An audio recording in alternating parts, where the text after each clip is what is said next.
भरतपुर नाम के एक गांव में एक किसान रहता था जिसका नाम रघु था। रघु अपनी सूखी जमीन को देखकर निराश था। बारिश नहीं हो रही थी और फसलें उगने से पहले ही मर जाती थीं। उसकी सारी मेहनत बेकार जा रही थी। भगवान, मैं और कितनी बार हार मानूं? क्या मेरी जमीन फिर से हरी भरी नहीं होगी? मेरी फसल अब पहले के जैसी हरी भरी क्यों नहीं होती है? न जाने किसकी नजर लग गई है मेरे खेतों को।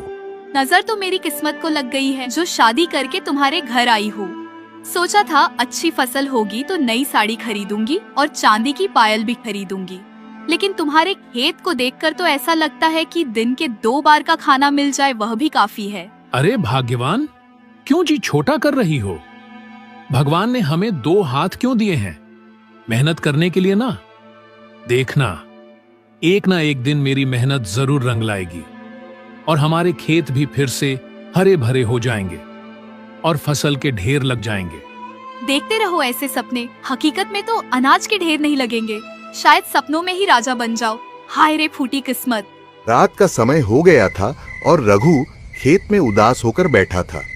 तभी एक बूढ़ा साधु उसके पास आता है। साधु को प्यास लगी होती है।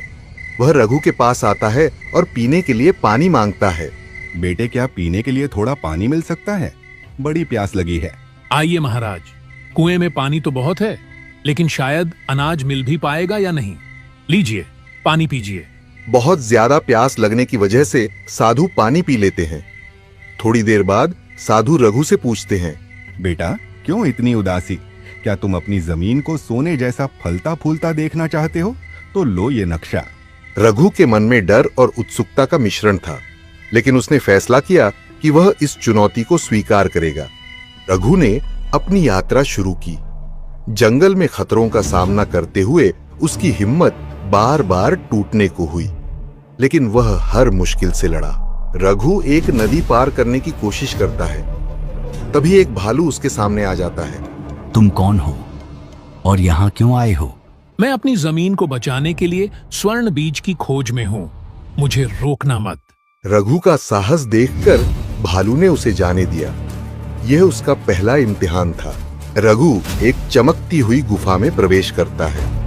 वहां एक सुनहरा पेड़ होता है जिसके नीचे एक छोटा सा बीज रखा होता है।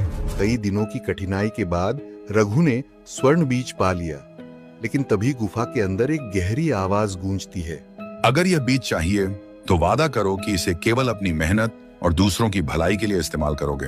मैं वादा करता हूँ कि यह बीज मेरे खेत और मेरे गांव को खुशहाल बनाने के लिए होगा। थोड़ी देर बाद आवाज गायब हो जाती है। रघु बीज लेकर घर लौट आता है।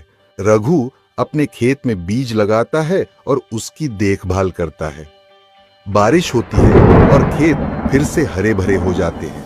रघु, देखो, हमारी जमीन फिर से जिंदा हो गई है। ये तो किसी चमत्कार से कम नहीं। गौरी, यह मेहनत और विश्वास का फल है। रघु की मेहनत और साहस ने उसका जीवन बदल दिया।